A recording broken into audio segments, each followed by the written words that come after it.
नमस्कार, आप देख रहे हैं नई आवाज न्यूज चैनल। मैं हूं आपके साथ अंशु शर्मा। रुक करते हैं खबरों की ओर। रुड़की के ढंढेरा में जिस अरबी मदरसा को अवैध बताकर सील किया गया और मीडिया में उसकी खूब चर्चा हुई, उस अरबी मदरसे को सील को आज खोल दिया गया। ढंढेरा स्थित मदरसा नुरुल उलूम के सभी कागजात सही पाए गए।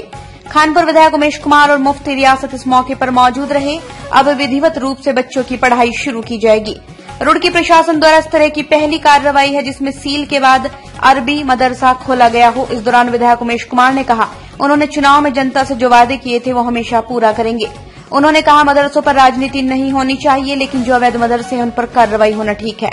उन्हें अपने दस्तावेज ठीक रखने चाहिए। हालांकि आज कुछ मदरसों को भी निशाना बनाया जा रहा है जिनके पेपर ठीक है और वैध है। उन्होंने कहा, धार्मिक कार्यों में वो श्रेय नहीं लेना चाहते, न ही किसी को लेना चाहिए, लेकिन कुछ लोग ऐसे मामलों पर भी राजनीति कर रहे हैं। मदरसों को बंद करके मुसलमानों में खौफ डर दिखाया जा रहा है। उन्होंने कहा, सभी मदरसों को अपने सभी पेपर रिकॉर्ड मेंटेन करके रखना है। आगे भी इस तरह की लड़ाई जारी रहेगी। हम हमेशा प्यार मोहब्बत के साथ इस देश और प्रदेश को आगे बढ़ाएंगे। इस देश और प्रदेश की गंगा जमनी तहजीब को बिगड़ने नहीं देंगे।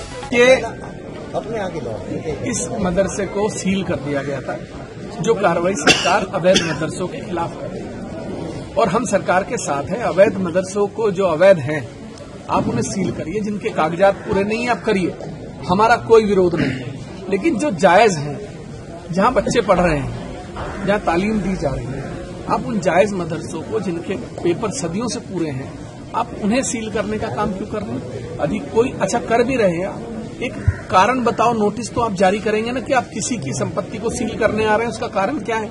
बिना कारण दिए करना गलत है। और देखिए क्या होता है कि लगातार कोई ना कोई एक समुदाय की राजनीति करने की बात करता है। कभी कोई ये कहता है कि साहब ये हिंदू मुस्लिम की राजनीति हो रही है। मैं तो ये कहता हूं कि अगर हिंदू मुस्लिम की राजनीति हो रही है और वर्तमान की हुकूमत को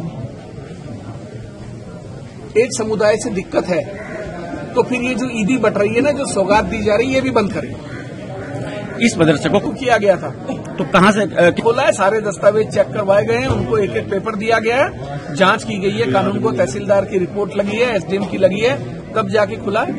उसमें क्या है कि जमीयत ने जो है अपनी एक रिट लगाई हुई, उस पर 2 तारीख को सुनवाई है और बाकी जहां जो जरूरत पड़ेगी हम अवैध काम के खिलाफ है, नाजायज काम के खिलाफ है। और आपको मैं फिर कहता हूं, बार बार एक बात होती है धर्म। मैं कट्टर हिंदू हूं, 200 मुसलमानों के बीच में खड़ा होकर कह रहा हूं, मेरा धर्म मुझे मेरी जान से ज्यादा प्यारा है, लेकिन मेरे धर्म ने मुझे सदियों के इतिहास में ये नहीं सिखाया कि दूसरे के धर्म का अपमान करो, तो बस इसको छोड़ दो। कट्टर हिंदू से क्या अवैध मदरसा इस प्रदेश में, क्या इस देश में भी कोई अवैध मदरसा नहीं है। अवैध की पहले डेफिनेशन तय कर लो। वो मदरसा अवैध मैं मानता हूं जिसमें गैर संवैधानिक काम हो रहा हो या देश विरोधी कोई कार्य हो रहा हो। किसी भी मदरसे में कोई देश विरोधी कोई कार्य नहीं हो पा रहा है, तो मेरी राय में कोई भी मदरसा अवैध मदरसा नहीं है। सिर्फ सरकार की नीयत जो है वो गैर संवैधानिक है। संविधान के बाहर जाके जो है सरकार जो है उत्पीड़न की कार्रवाई कर रही है। और जहां तक कि किसी भी मदरसे को कोई स्पष्ट कारण बताओ नोटिस न देना, स्पष्टीकरण का समय न देना, उनका जवाब न सुनना, तो इसके बिना जो ये कार्रवाई सरकार कर रही है ये तुगलकी फरमान है। सरकार ये गुंडागर्दी कर रही है और किसी भी मदरसे को जिसे भी सीज किया गया उसे ऐसा कोई प्रमाण पत्र भी नहीं दिया गया है कि आपके मदरसे में ये अनियमितताएं पाई गई हैं, इन कारणों से आपके मदरसे को सीज किया गया है। पूरे प्रदेश में एक भी मदरसे को ये लिख के नहीं दिया गया कि आपके मदरसे को इन अनियमितता में सीज किया गया है। और भी तो मैं इसे गुंडागर्दी मानता हूँ। और भी खुलेंगे मदरसे? निश्चित रूप से हम एक ही मदरसे के लिए नहीं, पूरे प्रदेश में जो मदरसे हमारे गलत रूप से सीज किए गए हैं उन सभी मदरसों के लिए हम पैरवी करेंगे, कार्रवाई करेंगे। जहां तक कि पूरे प्रदेश और पूरे देश का मामला है, उस मामले को लेकर भी सुप्रीम कोर्ट में मामला पेंडिंग है। 2 अप्रैल सुप्रीम कोर्ट में लगी है। कपिल सिब्बल साहब जो हैं हम लोगों की तरफ से पैरवी करेंगे।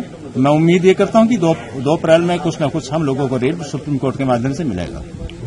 ये थी फिलहाल कुछ खास खबरें। बाकी की खबरों के लिए देखते रहिए नई आवाज न्यूज चैनल।